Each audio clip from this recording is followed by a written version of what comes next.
이준석. 자, 저희는 또 준수한 토크 이준석 의원을 모시고, 자, 2024년 마지막 초대 손님 이준석 개혁신당 의원을 모셨습니다. 자, 인사해 주십시오. 예, 안녕하십니까. 개혁신당 이준석입니다. 올 한 해 정말 다사다난하다는 말을 할 수밖에 없을 것 같습니다. 그런데 정말 마지막 날까지 대통령의 체포영장 소식이 나와가지고 참 심란합니다. 예. 오랜만입니다. 네. 네. 자, 오늘 체포영장이 나올 거라고는 뭐 상상을 못했으니까, 자, 못했습니다만 일단은 바로 들어갑시다. 예. 자, 체포영장이 발부됐습니다. 공수처에서 체포영장과 그 한남동 관저에 대한 수색영장까지 발부가 됐습니다. 어떻게 평가하십니까? 저는 아무리 여당에서 지금 뭐 내란은 아니다, 계엄이었다, 뭐 이렇게 얘기한다 하더라도 탄핵을 우리가 두 번째 이제 뭐 겪어보는 거 아니겠습니까?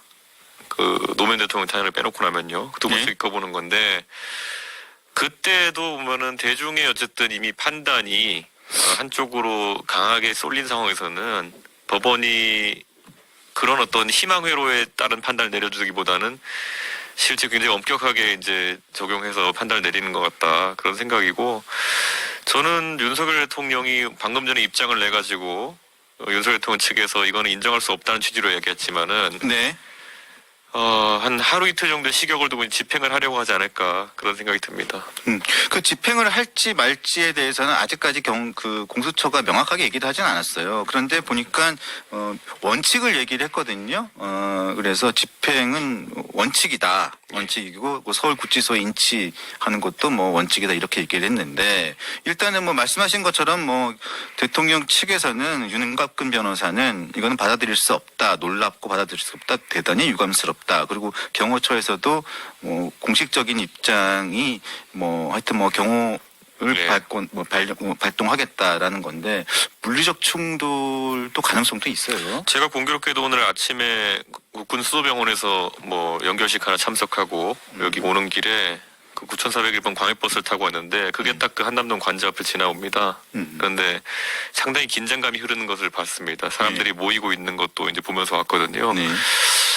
충돌은 없었으면 좋겠습니다. 충돌이 없으려면은 대통령이 이거는 결자 해제하셔야 되는 부분이다. 그래서 어떤 뭐 대통령 측 이런 입장보다 본인은 대통령이면서 법률가이기도 하니까요, 정확한 입장을 밝혀가지고 혼란이 없었으면 좋겠다. 지금 그거 뭐 일부 그 지지자들이 그 관절을 막아 세운다 이런 얘기도 하지만은 그것도 공무집행 방해로 또 나중에 문제될 수 있습니다. 그래서 그런 부분이 지지자한테 이렇게 떠넘기기보다는 대통령께서 결자 해지하시는 모습이 가장 깔끔하다는 생각입니다. 그럼 대통령이 결자 해지한다는 것은 구체적으로 얘기를 하자면 대통령이 출석을 해라. 이제는 이제 강제 수사에 이제 그 상황이 생긴 거잖아요. 그러다 보니까 대통령께서 어느 적절한 시점에 협의를 통해 가지고 뭐 제3 뭐 위치에 출석해 가지고 조사를 받는다든지 아니면 이런 것들은 뭐 협의해 볼 수 있는 거 아니겠습니까? 지금 원천 무효다 뭐 이런 말만 계속 하다 보면은 집행할 수밖에 없는 상황이 올 수도 있습니다. 그러면 그거는 대통령이나 지지자들에게도 좋지 않을 뿐더러 대한민국이 외부에 보이는 모양 자체가 전 좋지 않습니다. 염려되는 부분은 출석을 하는 거는 출석을 할 수도 있습니다만, 출석을 하게 되면 공수처에서는 신병 확보를 위해 가지고 진짜 얘기를 하잖아요. 서울구치소에 인치할 수 있다. 그렇죠. 그렇게 되면 구속이 될 수도 있는 사안이에요. 지금 그런데 그 절차를 또 받아들이지 않으면은 결국에는 뭐 경찰에서는 무엇이든 투입할 수 있다는 취지로 또 입장을 내고 있는 것 같은데, 그랬을 때는 정말 보기 안 좋은 모습이고요. 저는 대통령이 법률가이기 때문에 더 잘 알겠지만은 조사에 임해가지고 본인도 많이 겪어봤겠지만은 진술 거부를 할 수도 있고 여러 가지 다른 자신의 방어를 위한 방법들이 있습니다. 그걸 쓰는 것까지 문제 안 되지만은 법원에서 발부한 체포영장에 대해서 물리적 저항을 한다는 거는 저는 그거는 법치가 흔들리는 일이라고 생각합니다. 잔인한 질문일 수 있지만 구속도 감소하라, 그런 얘기입니까? 죄가 있으면은 이제 구속의 가능성이 있겠죠. 구속이 원래 그런 용도로 하는 건 아니지만은 우리나라에서는 사전적으로 죄에 대한 판단을 하는 그 용도로 사용되는 게 있지 않습니까? 그런 의미가 있죠. 그렇죠. 그렇게 받아들여지는 부분이 실제로 대통령께서도 검사 때 그거 제도를 많이 활용하셨을 겁니다. 음. 사전 구속영장이라는 것들을. 그렇기 때문에 저는 이렇게 생각해요. 예전에 박근혜 대통령이 탄핵 이후에 그 구속이 됐을 때 일부 정치인, 유승민 의원 포함해가지고 일부 정치인들이 이거는 죄의 유무를 따지기보다는 실제로 대통령이라는 사람에 대한 재판이 될 것이기 때문에 방어권을 최대한 보장하는 의미에서 불구속 재판을 해야 된다라고 얘기한 적이 있었지만은 네. 실제 그런 말 하고도 유승민 의원은 또 배신자로 몰리더라고요. 또 그래서 저는 이 정치인들이 그런 경험을 바탕으로 해서 굉장히 말을 아낄 것으로 보입니다. 지금부터는. 그런데 대통령이 구속 수사를 받는 상황은 굉장히 대한민국의 불행한 상황이긴 하지만은 이번에 그 계엄이라는 것이 너무 엄중하기 때문에 참 안타까운 겁니다. 이게 만약에 윤석열 대통령이 다른 어떤 행동으로 해서 문제가 됐다고 한다면은 뭐 당연히 수사도 받지 않았을 테고 직을 수행한 다음 나중에 퇴임 이후에 수사하자는 여론이 많았겠지만은 너무 많이 미디어에 노출되고 봤어요. 어떤 일이 일어나는지. 그래서 쉽지 않습니다. 알겠습니다. 윤 대통령 문제는 거기까지만 예. 일단은 하고 또 사안이 또 속보가 나오면 다시 한번 여쭤볼게요. 자, 일단 현안으로 다시 한번 돌아가 보겠습니다. 자, 특검법 쌍특검법 거부하고 거부권 행사하고 그런 다음에 헌재 재판관 임명에 대한 여야 합의를 요구했던 한덕수 권한대행 탄핵했죠. 탄핵이 됐는데 자, 그 부분에 대해서는 어떻게 판단을 하십니까? 저는 사실 한덕수 권한대행은 탄핵을 본인이 감수하는 상황까지 갔다. 유도했다고까지 뭐 생각합니다. 유도까지는 모르겠지만은 나는 내 역할을 하고 탄핵돼도 어쩔 수 없다라는 식으로 네. 마음을 정하신 걸로 보였거든요. 네, 찬성하신 거잖아요. 저희는 찬성했습니다. 네. 그런데 그 찬성하신 이유는 어떻게? 왜냐하면 지금 헌정질서가 지연되는 거 사실 한덕수 대행에 대해서 저희가 이렇게 얘기했어요. 그때 권성동 원내대표 저한테 와가지고 네? 이 대표 이거 어떻게 되는 거야 그래가지고 제가 이렇게 얘기했어요. 저는 정족수에 대해 가지고는 권한대행으로서 무슨 헌법재판관 임명 안 하고 이런 거를 야당에서 지적하고 있기 때문에 네. 정족수는 3분의 2가 맞는 것 같다라고 제가 말씀드렸어요. 그때 박수민 의원도 저한테 와가지고 그 얘기를 해가지고 저도 정족수는 200명이 맞는 것 같다. 네. 그런데 200인지 150인지는 헌재가 판단하겠지만은 우선 표결은 해야 된다고 본다. 개혁신당은. 네. 그래서 찬성 들어가고 저희는 그렇게 임했는데 나중에 헌재에서 150이 왔다라고 또 이제 끄어버렸잖아요. 그러니까 참 저는 헌재 판단에 그 부분은 잘 동의를 안 합니다. 헌재가 그렇게 아직까지 결정을 하지는 않았죠. 직무정지가 됐다라고 이제 인정했으니까요. 한덕수 대행에 대해서 직무정지 상태인 걸 인정했으니까. 근데 저는 한덕수 총리가 총리로서 뭘 일을 잘못한 것이 있느냐에 대해서는 아직까지 지적되는 게 없는데 권한대행으로서 그러니까 총리로서 잘못했다라는 거는 왜 계엄을 안 막았냐 정도인 네. 건데 그거는 뭐 그렇게 따지면은 거기 내각의 모든 사람들 탄핵해야 되는 거거든요. 그거는 차치하고 이제 권한대행으로서 왜 특검의 거부권을 행사할 분위기를 풍겼느냐. 두 번째로는 왜 헌재 재판관 임명 안 하느냐. 상설특검 그다음에 왜 진행 안 하냐 이건데 네. 이거는 다 권한대행으로서의 일입니다. 권한대행으로서 네, 일이죠. 그래서 저는 그거는 정족수는 200인 것이 맞았다고 생각했지만 그래도 표결에 참여한 겁니다. 근데 지금 최상목 대행도 똑같은 상황에 놓였는데요. 그렇지, 이게 오늘이 시한이잖아요. 네, 근데 저는 정치적인 상황과 이게 지금 복합된 게 최근에 그 무안에서 있었던 안타까운 사고도 있고 정부의 대응 능력이나 이런 것들이 혹시라도 또 다른 탄핵으로 인해서 저해되지 않을까라는 국민들의 여론도 며칠 전보다 높아진 상황이에요. 그렇죠. 그래서 정치권도 조심스럽게 움직여야 되고 실제 오늘도 국회 본회의가 있습니다만은 민주당도 제가 의원들과 얘기해 보면은 상당히 신중하게 접근하는 걸로 보입니다. 탄핵에 또 탄핵은 안 된다라는 입장이 덜어 있습니다. 민정원 중에도. 자, 그러면 지금 상황 변화가 있기는 있습니다만 한덕수 권한대행을 탄핵을 일단 했어요. 그런데 그 사안하고 지금 사안하고 상황이 바뀐 거는 특별히 없어요. 일단은 사안은 조건은 네. 특검법 거부를 지금 행사를 할 것으로 보여요. 예. 최상목 대행도. 그리고 헌법재판관 임명도 크게 달라진 건 없는 것 같습니다. 그렇게 되면 최상목 대행도 그 논리라면 탄핵을 해야 되는 거 아닙니까? 저는 그래서 이게 만약에 그 한덕수 대행에 대한 탄핵을 바탕으로 해서 이 절차가 빨리 진행될 것 같으면은 모르겠는데 최상목 대행도 안 하겠다. 네. 그리고 제가 이제 국회 과방이거든요. 네. 근데 과방위에 이제 그 유상임 과기부 장관이 나오셨습니다. 이분 정치인도 아니고 그 재료공학과 교수님 출신으로 굉장히 그렇죠.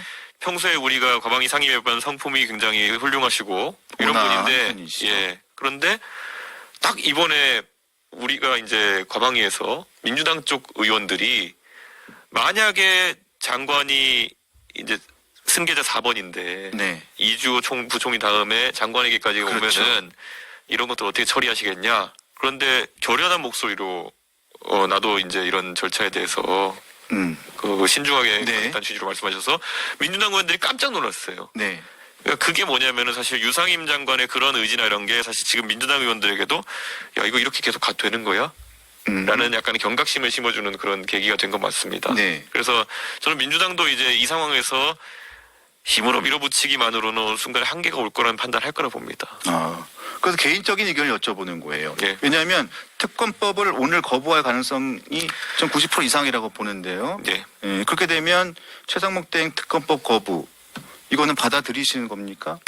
저는 거부권에 대해 가지고는 그게 탄핵의 요건이 되기 어렵다 이런 생각을 합니다. 그럼 왜냐하면 헌재 재판관이지. 우리가 예를 들어 이재명 대표가 예전에 예. 본인이 본인의 국회의원으로서의 권리를 활용하려고 했다. 네. 그래가지고 그것 때문에 저희가 뭐 이재명 대표의 직을 박탈하자 이렇게 윤리에 넣고 이러지 않거든요. 네. 그거 권리는 행사할 수 있는 거고 네. 특검 거부권이라는 것도 권한대행위가 행사할 수 있는 건데 네. 문제는 나머지 헌법에 이제 강행 규정처럼 돼 있는 것들 아니면은 뭐 헌법재판관의 임명에 대한 강행 규정들 이런 것들을 지키지 않았을 때 의무를 소홀히 한 것이 아니냐 이 부분은 다퉈볼 수 있는 겁니다. 그런데 이거는 또 시한이 정해진 건 아니에요. 네. 그렇기 때문에 만약에 탄핵을 민주당이 진행한다면 뭘 갖고 하려고 할까? 뭘 써가지고 할까? 그거는 아직까지는 잘 모르겠습니다. 자, 특검법 거부권은 제가 보기에는 위헌 요소가 있어서 이 부분은 리저너블한 문제라고 생각을 해요. 네. 그런데 저 또한 헌재 재판관 임명권에 대한 문제는 저도 사실 그 부분은 여당에서 약간 무리가 있는 부분이라고 생각을 하거든요. 그 부분에 대해서는 어떻게 생각을 하십니까? 임명을 해야 된다고 저는 생각을 하시는 건가요? 이게 예전에 민주당이 또 이제 임명 안 하려고 그래가지고 방통위도 지금 이제 그렇죠. 예, 방통위 상임위원 수가 지금 이제 부족해가지고 네. 뭐 방통위에서 해야 될 방송 정책 이런 게 한 발짝도 못 나가고 있는 네. 상황입니다. 이진숙 위원장은 탄핵되고 뭐 이러면서 그런데 그와 마찬가지로 그것도 민주당 귀책이 좀 크고요. 헌법재판관의 임명이 더뎌지는 것에는 뭐 여야 모두 귀책이 조금씩 있지만 전 이거는 방통위 따위와는 비교할 수 없는 헌정 질서에 지장이 가는 거거든요. 대통령 탄핵이 지금 걸려 있는 사안이죠. 그렇죠. 이게 자칫 잘못하면은 우리가 교착 상태라고 이야기하죠. 네. 이게 가끔가다 차가 교차로에서 들어가서 누가 뒤로 빼기 전까지는 앞으로 못 가는 교착 상태가 발생되면은 완전 교차로 마비거든요. 저는 그 상황이 발생하지 않도록 임명은 해야 된다. 네. 그리고 신속하게 해야 된다. 신속하게 해야 된다. 이게 예를 들어 재판관이 갑자기 임명된다 하더라도 가서 헌재의 업무에 적응하고 그리고 또 다시 심리에 참여하고 이러려면 시간이 걸리는 거 아니겠습니까? 네. 저는 신속하게 하지 않으면 그 탄핵 절차 자체도 되게 이상한 방향으로 흐를 수 있다. 네. 좀 그 걱정입니다. 예를 들어서 일각에서 나오는 여야 한 명씩에 대한 임명을 통해서 8명 체제라도 복원시키자. 이 부분에 대해서는 어떻게 생각하세요? 저는 나쁘지 않은 타협이라 봅니다. 하지만 저는 지금 9명을 임명하는 것도 사실 못할 이유는 없다. 네. 저는 이런 생각을 합니다. 지금 국회 몫에서 민주당 몫이 둘이 된다는 것에 대해서 이제 부담을 느끼는 것 같은데 네. 글쎄요. 헌법재판관의 수가 지금 6명 체제가 불안한 건 사실이고 나중에 또 만약에 이 탄핵 심판이 또 만약 지연돼가지고 4월이 넘어가게 되면은 또 6인 체제가 도래하게 되거든요. 근데 네. 그것도 또 불안정하게 되는 겁니다. 그렇기 때문에 이번에 최대한 9명을 채우는 것이 그 탄핵 심판의 안정성에 그 무리가 없는 판단이 아닐까 생각합니다. 일단 8인 체제도 가능은 하다. 하지만 네, 9인 체제가 가장 좋은 방안이다. 그런데 그 안에서는 예를 들어서 민주당도 오히려 통큰 합의를 할 수 있는 거겠죠. 민주당 입장에서는 탄핵 심판 절차가 순탄하게 진행되는 것이 중요하다 생각 아닙니까? 네. 그러면은 헌법재판관 중에 예를 들어서 한 명 추천하는 국회 몫에 대해 가지고 통 크게 얘기할 수도 있는 겁니다. 합의해서 추진하자고. 저는 그런 거는 민주당도 좀 협상의 묘를 보여야 되는 부분이 있다 이렇게 생각합니다. 네. 자, 일단은 전직 당대표였으니까 친정에 대해서 간단하게 여쭤볼게요. 네. 권영세 비대위원장, 권성동 원내대표의 새 지도부 네. 어떻게 평가 간단하게? 뭐 두 분 다 저랑 친하고 또 개인적인 성품이야 다 훌륭하신 분들이니까. 그나마 그 사람들은 제정신 있는 사람이라고 평가했던. 제가 권성동 의원 윤핵관 중에 제일 정상이라고 말씀드린 적이 있고 네. 권영세 의원은 뭐 두말할 거 없는 신사에 또 전략적 마인드도 있는 분이고 그렇기 때문에 저는 조합은 괜찮지만은 반대로 이분들이 말 그대로 이런 표현이 적절할지 모르겠지만은 이길 수 없는 상황에서 임기를 시작했다 둘 다. 예. 이기는 상황 관리는 할 수 있대. 그 관리마저도 국민들에게 지탄받는 포지션에서 할 수밖에 없는 상황이다. 그래서 이 두 분은 참 어려운 일을 맡으셨다. 그런 생각입니다. 인선은 어떻게 봤어요? 이양소 총장, 그리고 김재섭, 조정훈 부총장, 비대위원 인선, 탈당 방지용 같은데요. 탈당 방지용. 예. 탈당 방지용. 가장 원심력이 클 만한 사람들에 대해 가지고 당직으로 우선 묶어두는 효과가 있을 거다. 전 그런 생각이고요. 사실 조직부총장으로 뭐 김재섭 의원 뭐 이렇게 됐던데 보통 김재섭 의원 같이 초선의 개혁적인 인물을 조직 업무로 넣지는 않습니다. 그렇죠. 예, 보통 왜냐면 조직이라는 건요, 이게 잘하려 그러면은, 그러니까 여러 스타일이 잘하려면은 전국을 돌면 술밥 먹고 다니는 자리입니다. 예, 그러니까 전국을 돌면서 술밥 먹는 자리에 뭐 김재섭 의원이 뭐 갓 신혼에 지금 뭐 결혼해가지고 시간도 없을 거고. 그다음에 또 돈도 많은 것도 아니고 이거 전국을 돌면 술밥 먹는 자리에 김재섭 의원이 적합하다 보진 않습니다. 제가 봤을 때. 근데 어쨌든 제 생각에는 묶어놓은 거로 보입니다. 탈당 방지용. 네. 자, 본격적인 제가 질문하고 싶었던 얘기를 좀 들어갈게요. 대선 출마합니까? 조기 대선이 온다면 조기 대선이 될지 안 될지는 결정된 건 아니니까요. 온다면 누군가는 준비를 해야죠. 3월 31일이 생일이죠? 네. 그러니까 3월 31일 이후에 만약에 조기 대선이 결정된다면 그렇죠. 출마합니까? 출마하죠. 출마합니까? 예. 네. 개혁신당으로 출마하는 거죠? 예, 개혁신당으로 출마합니다. 국민의힘과의 연대는 없습니까? 연대를 하기에는 국민의힘이 너무 멀리 가고 있습니다. 국민의힘이 당명을 바꾸고 새로운 플랫폼이 온다면? 그거 할 거면 지금부터 해도 시간이 없을 텐데요. 그러니까 저는 국민의힘이 지금 백가정 명식의 아이디어가 나와가지고 그걸 다루고 있는 상황도 아니고요. 네. 결국 한 방향으로 달려가는데 그것이 국민들이 원하는 바랑 또 방향이 달라요. 그래서 너무 멀리 가고 있는 것 같습니다. 3자 구도를 요즘에 많이 얘기하고 있어요. 예. 3자 구도. 현실적으로 3자 구도 필승론이 가능합니까? 저는 조금 회의적인데. 변하는 상황 속에서의 결과를 봐야 되는데요. 저는 이제 동탄선거 모델로 가는 경우가 많고요. 그러니까 동탄선거라는 것이 뭐 그 당시 민주당 후보 되시는 분이 한 45% 이상 받는 여론조사들로 시작했어요. 그렇죠. 그런데 그분의 나중에 최종 득표를 보면 39% 정도로 억제되고 나머지 국민의힘 후보가 제가 20 정도 나왔는데 국민의힘 후보가 15에서 17 사이로 이제 쭈그러들고 제가 이제 모름 없음. 그러니까 마음을 정하지 못한 사람 표를 쭉 빨아 올려가지고 42까지 가면서 이긴 선거거든요.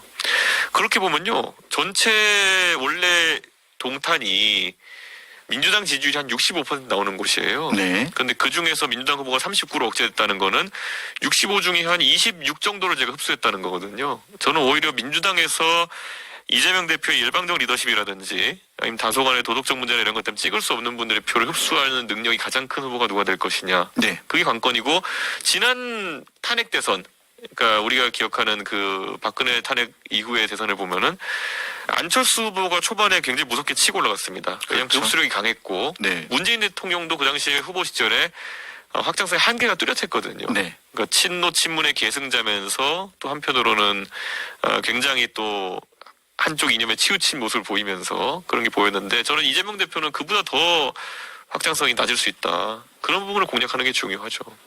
그래서 아까 제가 말씀드리는 것은 지금 이준석 의원이 말씀하시는 3자 필승 구도론을 조금만 뒤집어 보면 지난번 문재인, 안철수, 홍준표 구도의 3자 구도에서 조금만 뒤집으면 그게 3자 필승 구도 될 수 있지만 3자 필패 구도도 될 수 있다는 말씀을 드리는 거거든요. 근데 이렇게 봅니다. 그 당시에 그 안철수 의원이 한동안 1등 한 적도 있었어요. 여론조사에서. 그렇죠. 네. 그러다가 푹 꺼지는 근데 그 꺼진 거는 저는 올라간 거는 안철수 의원이 가지고 있던 중도적 포지션이나 신선한 이미지 이런 것들이 작용해서 초반 구도를 잘 형성했다 보고요. 그 다음을 그걸 지속하는 데 있어서는 안철수 의원이 그 당시에 정치 시작한 지 얼마 안 돼가지고 뭐 정책 면에서 유치원 관련해서 단설이냐 아니면 병설이냐 이런 거 얘기하면서 정말 에피소드 같은 일이었죠. 네, 그런 일들이 생기고 네. 그리고 또 MB 아바타. MB 아바타는 몇 가지 이제 마케팅적인 실수나 이런 게 있으면서 거기서 이제 추락했거든요. 네. 저는 그거는 유지한 데 실패한 거는 안철수 의원의 약간 정치 경험에 따른 한계성이 있었다 이렇게 보는 거고 네. 구도상으로는 언제든지 그런 양극단 정치 속에서도 가운데 지형이 넓어질 수 있다 그런 생각을 합니다. 정치를 조금 아는 분들의 얘기를 들어보면 다음 만약에 조기 대선이 치러진다면 이재명 대 반 이재명 구도로 짜여져야 한다는 얘기들도 있어요. 그 부분에 대해서는 동의하십니까? 저는 그거를 그렇게 짤 수 있는 능력이 있으면 대단한 사람이라고 생각하는데요. 이게 항상 보수 쪽의 전략가나 이런 사람들은 머릿속에 이재명밖에 없기 때문에 그런 구도를 짜는데 네. 대한민국 국민들 그냥 평균적인 중의적인 국민들의 위치에서 보자면은 이거는 결국에는 탄핵 대선입니다. 탄핵 대선. 예, 그렇기 때문에 책임이 있는 자와 책임이 없는 자 이 정도의 구도가 우선 생길 거고요. 네. 그리고 반성을 하는 자와 안 하는 자 그렇습니다. 뭐 이런 정도의 또 갈림이 있을 것이고 저는 결국에는 그 흔히 말하는 보수 쪽 전략가들이 얘기하는 이재명 대 반이재명 구도는 쉽지는 않다. 그렇게 생각합니다. 그럼 이준석 의원이 보기에 한동훈 전 대표는 책임이 있는 자입니까? 저는 책임이 없다고 볼 수 없습니다. 그거는 책임이 있는 자라고 봅니까? 결국 윤석열 정부의 황태자라 불렸던 분이거든요. 지난 1년간은 여러 가지 뭐 다사다난했지만 거기도 네. 어쨌든 법무부 장관으로 해가지고 그 다음에 또 비대위원장까지 만들어주고 네. 그랬던 상황이었기 때문에 분리해서 이렇게 가기는 어렵기 때문에 일정한 책임론이 있을 것이다. 다만 한동훈 대표가 지난 1년 동안 겪었다는 그 일들로 인해 가지고 네. 일부의 동정론 정도는 있을 수 있겠다. 네. 근데 책임론에서 분리는 쉽지 않다. 그런 생각합니다. 예. 그럼 한동훈 전 대표는 다음 조기 대선이 열린다면 복귀할 것으로 봅니까? 당연히 복귀를 할 거로 보이는데요. 가능성은? 본인은 무조건 할 겁니다. 그러니까 후보가 될 가능성은 있다고 보십니까? 저는 굉장히 약하다 봅니다. 왜냐하면 군인들이 대통령 하던 시대가 한번 저물고 나면요.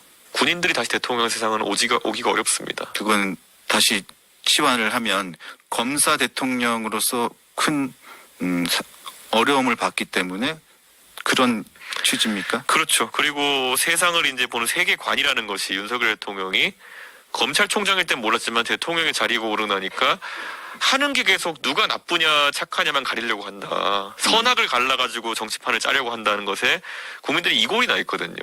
근데 한동훈 대표도 뭐 직무가 법무부 장관이었고 하기 때문에 그렇지만은 선악을 가르는 일에 계속 이제 앞장섰고 윤석열 대통령은 본인이 그다지도 선하지 않은 걸로 판명돼가지고 참 안타깝지만 한동훈 대표도 이 선악 담론을 가가지고는요 발례 하나에 쉽게 무너지는 그런 경향성이 있습니다.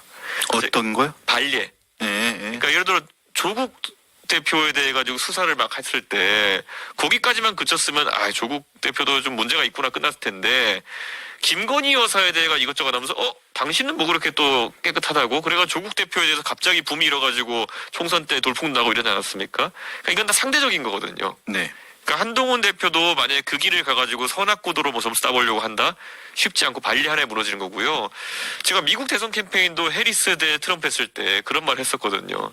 해리스가 본인이 검사 출신이고 트럼프가 수사받는다 그래가지고 검사 대 범죄자 프레임 만들려고 했지만은 저거 되게 어려운 거다. 예, 해리스는 해리스 나름대로 뭐 불륜의 문제라든지 이런 게 있는 상황 속에서 정말 깨끗한 손이 아니면 이 프레임은 걸어가지고 쉽지 않다.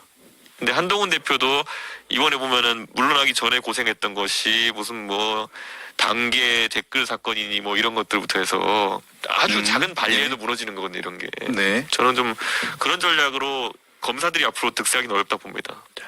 그러면 오세훈 서울시장은 책임이 있는 사람입니까? 없는 사람입니까? 없죠. 네, 오세훈 시장이야말로 그 윤석열 대통령이 후보가 되고 대통령 되기 전부터 서울시장 보궐선거를 통해서 행정에 몰두해왔고 중앙 정치에 대한 메시지를 거의 내지 않았거든요. 네. 저는 오세훈 시장은 어떤 책임론에서도 자유로운 사람이다. 물론 중간중간에 오 시장의 탄핵에 대한 메시지나 이런 것들 같은 경우에는 뭐 누군가는 또 비판할 수 있고 하겠지만은 오 시장이 무슨 책임이 있겠습니까? 이 사태에 대해서. 오 시장을 견제했으면 했지, 윤석열 대통령 측에서. 홍준표 시장 어떻습니까? 마찬가지로 시장으로 있었기 때문에 뭐 윤석열 대통령이 가끔 국정에 대한 조언을 듣기 위해 가지고 홍 시장과 뭐 식사를 하고 이런 건 있겠지만은 뭐 홍 시장 측 인사가 예를 들어 이번 정권의 핵심에 진출했다든지 뭐 그런 것도 보이지 않고 저는 그런 포괄적 책임론에서는 두 분 다 자유롭다 생각합니다. 만약에 국민의힘과의 연대 가능성은 없다라고 일단은 이야기를 했는데 네. 해쳐 모여서 만약에 국민의힘이 당이 해쳐 모여서 각 사람별로 해쳐 모여서 이준석 의원과 연대의 가능성이 있다면 사람으로 본다면 오세훈, 홍준표, 한동훈, 안철수 한 사람만 꼽으라면 연대의 가능성은 누가 하고 있습니까? 저는 안철수 의원이 제일 지금 상황에서는 그 가치 있는 후보라고 생각합니다. 여기서. 아니 안철수 의원과는 상각 아닙니까? 안철수 의원이랑 제가 이것저것 티격태격 다투고 할 수 있고 예전에 안철수 의원이 저한테 바른미래당에 공천 안 주려고 막 이런저런 네. 일을 하고 다 과거의 일입니다. 과거의 일. 저는 항상 제가 노회찬 전 의원이 하신 말씀 중에서 그래 한국과 일본이 평소에 싸울 수 있다. 그런데 외계인이 쳐들어오면은 힘을 합쳐야 되는 거 아니겠느냐. 네. 저는 여기서 외계인이라는 것은 명징한 것이 지금 정치에 있어서 정치를 과거로도 되돌리고 선악 대립구도 만들려고 하는 사람들은 다 외계인입니다. 지금 국민들은 그런 거 바라지 않아요. 네. 그럼 안철수 의원이랑 저랑 뭐 여러 가지 이견이 있다 하더라도 저는요 그런 부분에 있어서 안철수 의원 같은 분이랑 새로운 정치판을 짜는 데 있어가지고 만약에 서로 손을 맞잡아야 된다 그러면은 제가 먼저 가서 안철수 의원한테 지난 뭐 몇 년 동안 있었던 일들에서 제가 다 잘못한 게 있으면 미안하다고 말씀드리겠습니다. 이렇게 하고 시작하겠습니다. 제 친구 장인입니다. 사적으로는. 아니 어떤 면에서 그렇습니까? 어떤 면에서 어떤 가치가 저는 이제 제가 가치가 있습니까? 아까 선악에 대해 가지고 굉장히 선악을 가르는 정치는 이제 하고 싶지 않다라고 제가 이제 얘기했는데 예? 저는 안철수 의원은 지금까지 정치하면서 그런 법조인 정치를 하지 않았어요. 네. 예, 선악을 가르지 않는다. 대신 안철수 의원은 미래에 대한 얘기를 많이 했었거든요. 네. 저는 그게 중요하다 봅니다. 지금 시장에 나와 있는 대부분의 정치인들, 아까 뭐 두 분 시장도 그 법조인 출신이지만은 물론 행정을 하신 지 오래돼가지고 색채는 약해졌지만은 주업이 법률가인 사람들만 나와 있습니다 지금. 그렇습니다. 그렇게. 윤석열 대통령도 법률가였지만 한동훈 대표도 법률가, 지금 뭐 권영세, 권성동 두 분 다 법률가, 이재명 대표도 법률가 출신. 저는 이 상황에서는 법조인 정치가 이제 가질 한계성을 국민들이 봤기 때문에 좀 넘어서야 된다. 그래서 저는 뭔가 미래에 대한 생산적인 담론을 같이 할 수 있는 사람들, 비록 그것이 뭐 지금은 다소 세가 약하고 저랑 과거에 좀 맞춰 있었다고 하는 안철수 의원이랄지라도 제가 뭐 안철수 의원과 사전에 얘기한 적도 없지만은 아까 그 명단에서 관심을 갖는다면은 그런 분들, 아니면 뭐 유승민 의원 같은 분들도 경제학자로서 이런 법조 담론과 좀 거리가 있으시지 않습니까? 이런 사람들이 다 같이 좀 판을 갈았으면 좋겠다. 전 그런 생각입니다. 저는 개인적으로 오세훈 시장을 거론할 줄 알았더니 뜻밖입니다. 그 오세훈, 홍준표 두 분은 뭐 누가 우위라고 했을 정도 저랑 가까운 분들이기 때문에 네. 그 인간적인 가까움으로는 뭐 맨 앞에 계신 분들입니다. 그래서 네. 그분들이 정치하는 것도 저는 당연히 제가 항상 협력하고 이렇게 하지만은 지금 상황에서 오세훈 시장님이 박력 있게 과연 그 서울시장직을 던지고 나오시는 것, 그리고 홍 시장님이 또 친윤계 얼마나 거리를 둘까 이런 부분에 대해 가지고는 아직 미지수이기 때문에 제가 어떤 언급을 하지 않고 있습니다. 그쪽에 대해서. 예. 알겠습니다. 자, 그리고 일단 뭐 친정 얘기지만 또 하나 여쭤볼게요. 일단은 한동훈 전 대표가 당 대표에서 물러났죠. 근데 그 물러나는 과정에서 보면 한 대표 측은 쫓겨났다고 표현을 하고 네. 일단은 또 친윤계 쪽은 당 주류 측에서는 무너졌다라고 얘기를 합니다. 자, 그 과정에 대한 평가는 이제 뭐 다 국민들이나 뭐 정치권에서 맡겨놓고요. 근데 그 이후에 보면 그 의원총회 내부의 내용이 네. 녹취가 돼서 방송 그 뉴스로 나오게 되고 그날 계엄 당일에 있는 의원들의 단톡방이 일부가 편집돼서 나오고 그 다음에는 또 전체가 나오고 이런 과정들이 막 나왔었어요. 당 대표도 지내봤었는데 그런 저는 한동훈 대표가 그런 것들을 알고 지시했는지 아니면 한동훈 대표 측의 어떤 인사들이 그런 일을 벌였는지 모르겠지만은 그거는 굉장히 안 좋은 모습입니다. 비공개 의총내에서 대화가 뭐 전원으로 전해지는 것도 아니고 녹취를 통해 가지고 외부에 유출되고 그런 것 자체가 앞으로 한동훈 대표랑 같이 일하는 사람들 입장에서 부담이 될 수밖에 없고 같이 일하려고 안 할 거다. 예, 그런 생각이 들고요. 근데 알 권리 차원이라고 또 볼 수도 있는 측면이 저 있다면- 예전에 예를 들어 저는 제가 녹취를 한다 하더라도 저에 대한 공격이 들어오거나 했을 때 방어적 차원에서 제가 이제 저는 그것도 풀어가지고 제가 공개한 경우가 한 번 있었거든요. 그게 이제 원희룡 장관이랑 저랑 어떤 설전이 붙었는데. 네, 기억납니다. 근데 저는 그때도 제가 녹취를 공개하지 않았습니다. 그냥 네. 제가 그 풀어가지고 한두 문장 정도를 공개했던 맞아요. 거지. 네, 그렇죠. 근데 이거는 녹취를 전부 다 공개해버린다. 이거는 굉장히 위험한 상황이고요. 뭐 한동훈 대표 측에서 억울한 게 있어 그렇게 했을지 모르겠지만은 그것 때문에 그거 공개한다고 세상이 갑자기 뒤집어지진 않거든요. 그러니까 그 바뀌진 않거든요. 결과가. 근데 너무 무리수를 줬다. 이런 생각이 좀 들고 한동훈 대표 측은 자꾸 이제 오해하는 게 뭐냐면은 본인들이 굉장히 실적이 좋고 우리가 이기는 팀이고 우리 정말 잘해요. 그런데 쫓겨났어. 그러면은 사실 동정 여론이 많이 생깁니다.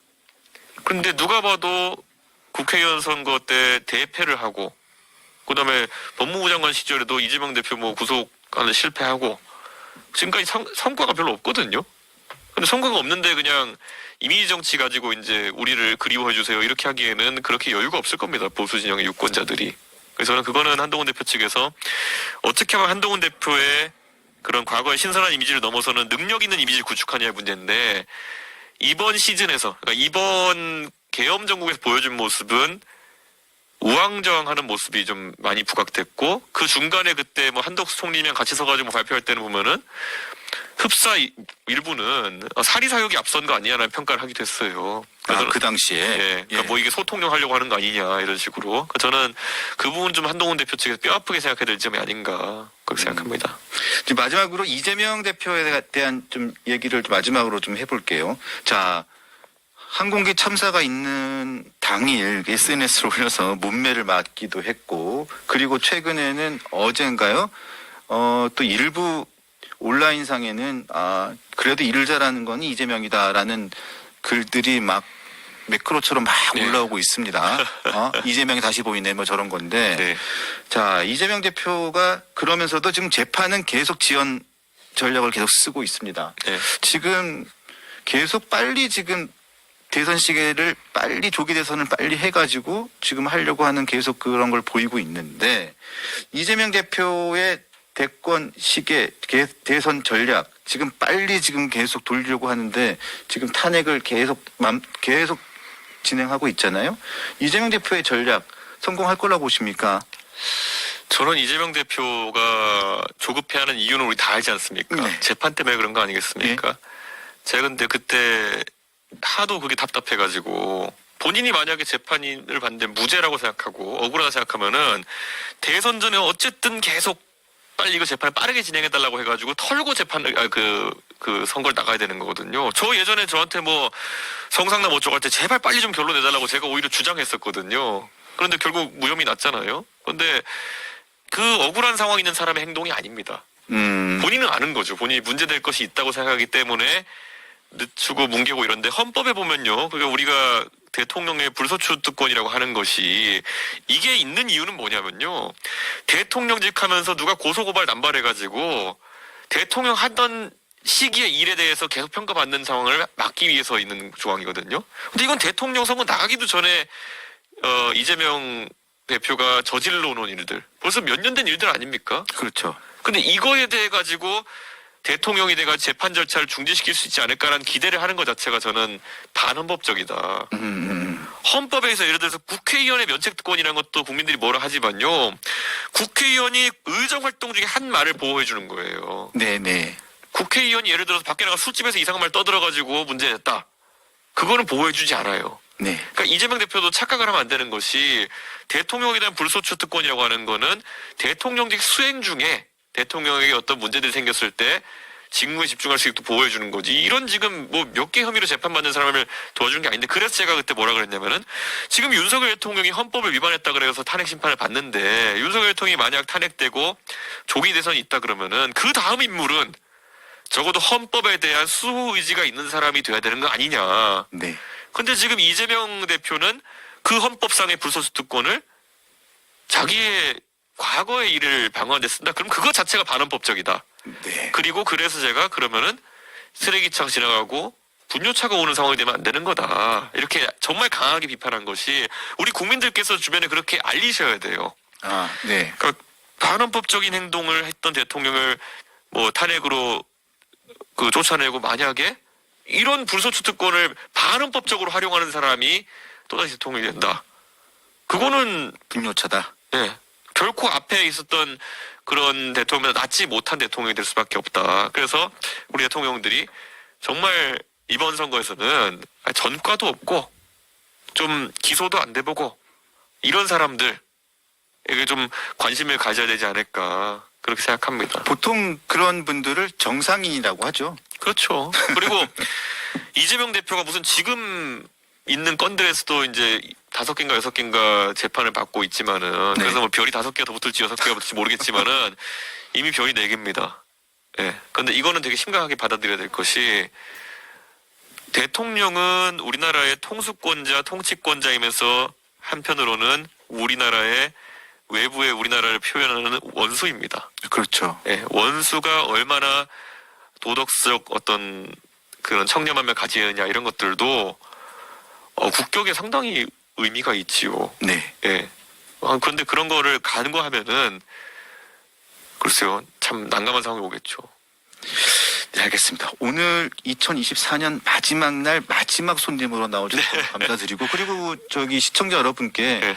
마지막 날 좀 인사 좀 해주시고, 예. 1번 카메라 보고 말해주시고, 또 새해 인사 겸 본인이 하고 드리고 싶은 말씀을 좀 길게 해도 되니까 좀 해주세요. 예. 우리 강펀지 시청자 여러분, 항상 이렇게 시청해주셔서 감사하고요. 무엇보다도 2024년 정말 다사다난했던 한 해라고 표현할 수 있을 것 같습니다. 근데 2025년은 정치를 좀 확 바꾸는 그런 한 해가 됐으면 좋겠습니다. 이게 세대 교체, 시대 교체, 이런 것들이 다 이루어져야지만이 대한민국을 앞으로 치고 나갈 수 있지 않을까, 그런 생각하고요. 이게 위기가 한두 가지가 아닙니다. 정치도 지금 위기고 뭐 하지만은 최근에 제가 통계들 찾아보면은 교육 통계 같은 것도 위험하고요. 그리고 최근에 코로나 이후에 학생들의 학력 저하 때문에 대한민국이 앞으로 충분한 인재를 공급받지 못한다, 이런 얘기도 나오고 있고, 우리가 한 번도 살면서 고민 안 해봤을 여수의 석유화학단지가 위험하다. 그래서 롯데케미칼이 위험하다. 그 다음에 포항에 우리 산업발전과 항상 함께해온 포스코가 쇳물 생산량을 줄여야 된다. 삼성전자가 메모리 반도체 리딩 컴퍼니에서 몇십 년만트 이제 밀려나려고 한다. 뭐 이런 것들, 사실 우리가 지금 정치에서도 많은 어려움 겪고 있지만 산업이 무너지는 위기 속에 있거든요. 이거 해결하려고 그러면은 정말 리더십이 완전히 바뀌어야 되는 거고요. 어디 국제 무대에서 내놔도 참 부끄럽지 않을 그런 사람들이 앞으로 정치를 이끌어야 된다, 그런 생각합니다. 앞으로 우리 강펀지 애청자분들도 항상 대한민국 정치에 그런 기대감을 가지고 많은 좋은 말씀 주시면은 저도 반영해서 배우고 또 더 나은 정치할 수 있도록 하겠습니다. 2025년 시청자 여러분, 그리고 사랑하는 분들, 가족분들 모두 건강과 행복을 기원하겠습니다. 화이팅! 네. 감사합니다.